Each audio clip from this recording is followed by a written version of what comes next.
आज हम एक ऐसे कोशिकांग की बात करते हैं जिसे कोशिका का रसोई घर कहते हैं।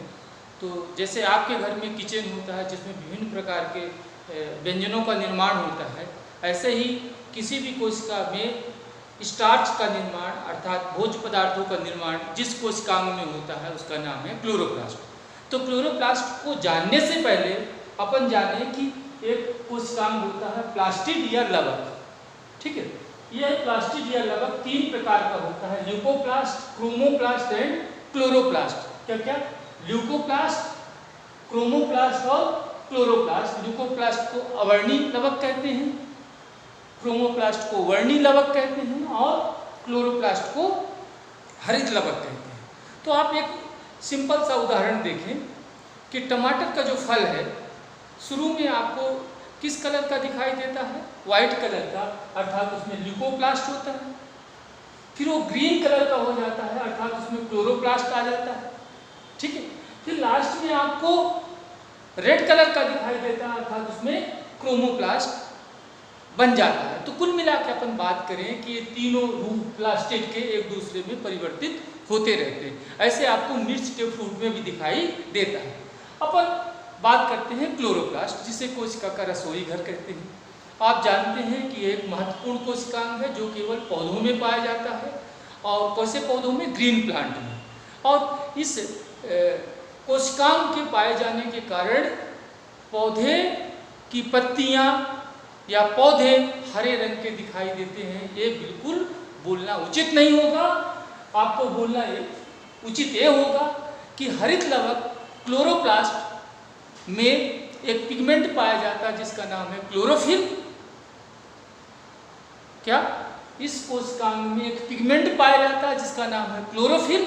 उसकी उपस्थिति के कारण ही पौधे या उसकी पत्तियां ग्रीन कलर की दिखाई देती हैं। आप इसको क्लोरोप्लास्ट को इतने हेडिंग में समझाने की कोशिश करेंगे या लिखने की कोशिश करेंगे और हमें आप दिखाएंगे। Introduction, shape and size, distribution, structure and function. Introduction में वही बात करेंगे कि ये मुख्यतः ग्रीन प्लांट में पाया जाने वाला कोशिकांग है जिसे कोशिका का रसोई घर कहते हैं, क्योंकि इसमें प्रकाश संश्लेषण की क्रिया होती है जिसके परिणाम स्वरूप स्टार्च का निर्माण होता है। और एक बात बहुत क्लियर कट बताऊं आपको कि क्लोरोप्लास्ट ही दुनिया की एक फैक्ट्री है जिसमें केवल नेचुरल रूप से स्टार्च का निर्माण होता है। ठीक है, फिर आप बात करेंगे इंट्रोडक्शन में इस कोशिकांग की खोज किया है सिम्पर नामक वैज्ञानिक ने। ठीक है, शेप एंड साइज, डिस्ट्रीब्यूशन, ये आप पुस्तकों में देख लेना, सिंपल सा है, आप खुद प्रयास करो तो अच्छा लगेगा। अब अपन बात करते हैं स्ट्रक्चर। हमने आपसे बात किया था कि दोहरी झिल्ली युक्त कोशिकांग 5 हैं। एक की मैंने चर्चा किया जिसे power house of the cell कहते हैं, दूसरा कोशिकांग है जिसे क्लोरोप्लास्ट कहते हैं। इसमें भी 2 झिल्लियां होती हैं, outer membrane and inner membrane, और उसके बीच में जो खाली स्थान है उसे कहते हैं पेरीप्लास्टिड स्पेस।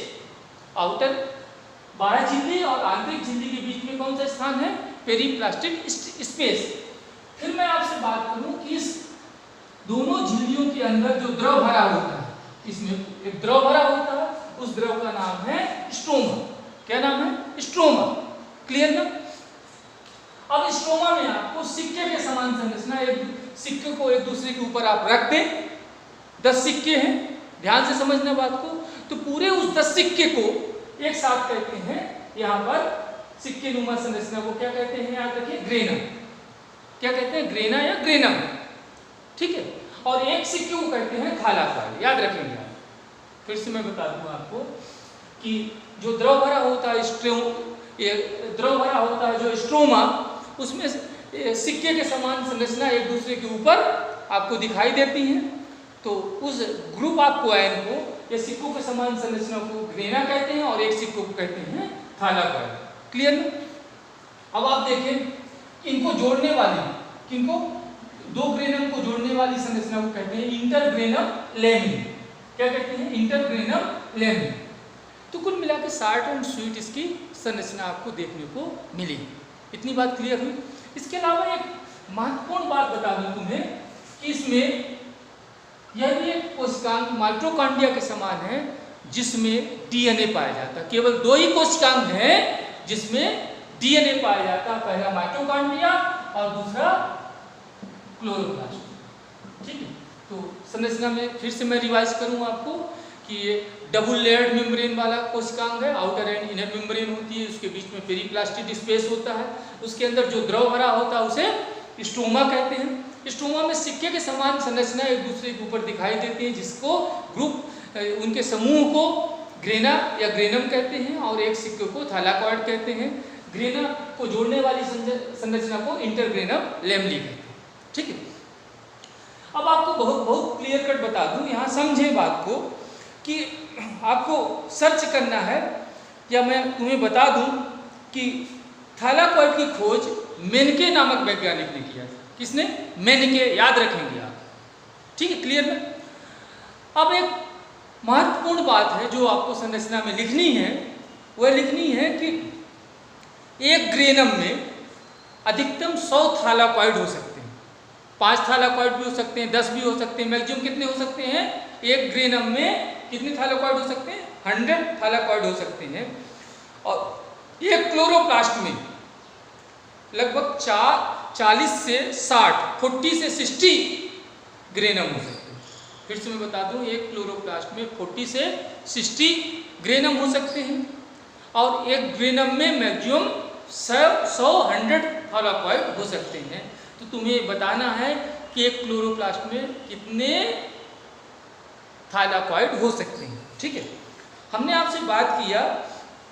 अब यहाँ पर चित्र में देखो, थैलाकॉइड को मैंने बाहर निकाल दिया, एक थैलाकॉइड। इस थैलाकॉइड में के अंदर एक प्रोटीनियस संरचना होती है, प्रोटीन की बनी संरचना होती है, जिसे क्या कहते हैं? क्वांटासोम। थैलाकॉइड के अंदर क्या हुआ? क्वांटासोम। और इस क्वांटासोम की खोज किया है पार्क और बिगिंस ने। क्वांटासोम की खोज किसने की है? जल्दी बोले आप। पार्क और बिगिंस ने। क्वांटासोम कहाँ है? थैलाकॉइड में। थैलाकॉइड कहाँ है? ग्रेना में। क्लियर ना? अब ग्रेना कहाँ है? क्लोरोप्लास्ट के अंदर। ठीक है, अब मैं तुम्हें बता दूं ध्यान से कि क्वांटासोम किसके अंदर है? थैलाकॉइड के। इस क्वांटासोम में, एक क्वांटासोम में पाए जाते हैं 230 किसके अणु? क्लोरोफिल। क्लोरोफिल। ठीक है, क्लियर हुई बात ना?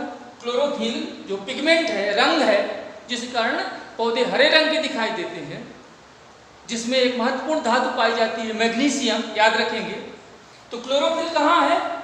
पिगमेंट कहाँ है? बताएं आप मुझे। क्लोरोफिल पिगमेंट है क्वांटासोम में। क्वांटासोम कहाँ है? थैलाकॉइड में। और थैलाकॉइड कहाँ है? बताएं आप। ग्रेना में। और ग्रेना कहाँ है? क्लोरोप्लास्ट में। तो ये पिगमेंट जो है क्लोरोफिल, यही सनलाइट की एनर्जी को एब्जॉर्ब करता है और प्रकाश संश्लेषण की प्रक्रिया को संपादित करता है। तो मैं तुम्हें एक और शॉर्ट में बता दूं चीजों को, क्लियर रहे तुम्हारे मस्तिष्क में बात, कि प्रकाश संश्लेषण की प्रक्रिया 2 चरणों में पूर्ण होती है। 2 स्टेप होते हैं, एक लाइट रिएक्शन, दूसरा डार्क रिएक्शन। क्या क्या? लाइट रिएक्शन और दूसरा डार्क रिएक्शन। अभी मैं बात करूंगा जब प्लांट फिजियोलॉजी तुमसे डिस्कस करूंगा। तो जो लाइट रिएक्शन है वो कहाँ होती है? थैलाकॉइड में। प्रकाश संश्लेषण की जो लाइट रिएक्शन है वो कहाँ होगी? प्रकाश प्रक्रिया कहाँ होती है? बताया मुझे। थैलाकॉइड में, याद रखेंगे। और जो डार्क रिएक्शन है प्रकाश संश्लेषण की, वो कहाँ होती है? स्ट्रोमा में। डार्क रिएक्शन कहाँ होता है? याद रखेंगे, स्ट्रोमा में। ठीक है, लाइट रिएक्शन कहाँ? थैलाकॉइड या ग्रेना में। और डार्क रिएक्शन कहाँ होता है? स्ट्रोमा में। लाइट रिएक्शन में सनलाइट की जरूरत पड़ती है, डार्क रिएक्शन में सनलाइट की जरूरत नहीं पड़ती है। और ये लाइट रिएक्शन और डार्क रिएक्शन दोनों मिला के कहलाता है फोटोसिंथेसिस। तो अपन कल चर्चा करेंगे एक नए कोशिकांग की, और उसे जरूर आप देखें, होमवर्क करते रहें।